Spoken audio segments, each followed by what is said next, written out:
দিয়ে গেছে, আমি 700 টাকা দিয়ে গেছি। আপনার স্বর্ণের দামটা কত টাকা বলছিল? বাঁশখালী থেকে চট্টগ্রাম মেডিকেল কলেজ হাসপাতালে মাকে অপারেশন করাতে এসে স্বর্ণ প্রতারকের হাতে প্রতারিত হয়েছেন এই ছেলেটি। এখানকার পথচারীরা বলেন, চট্টগ্রাম মেডিকেল কলেজ হাসপাতালের আশেপাশে প্রায় ঘটে এমন ঘটনা।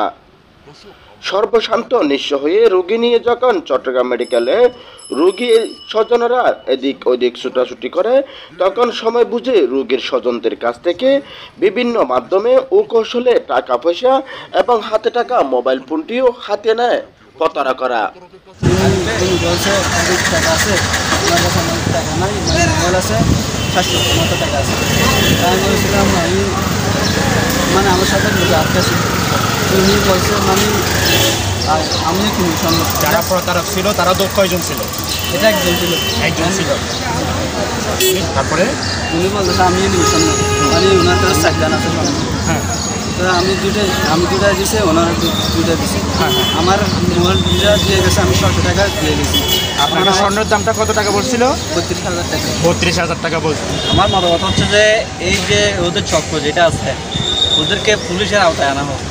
আর এই যে নিরহ মানুষের প্রতি মানে এই যে অন্যায় হচ্ছে, এগুলো দৃষ্টান্ত এটাই আমাদের মানে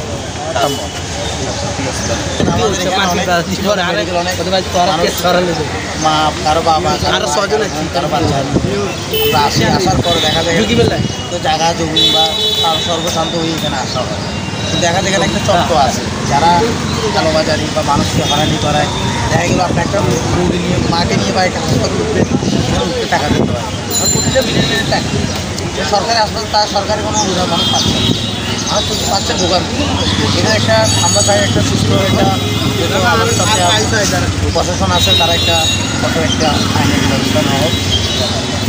ওনার একটা মোবাইল শুরু হয়ে গেছে। কোথায় থেকে শুরু হয়েছে? 3 তলায় চট্টগ্রাম মেডিকেল থেকে। কীভাবে হয়েছে? উনি ঘুমিয়ে গেছে, উনি আরেকটা রোগ আছে নিয়ে গেছে। চট্টগ্রাম মেডিকেল থেকে মোহাম্মদ জামাল উদ্দিন, প্রতিদিনের কাগজ, চট্টগ্রাম।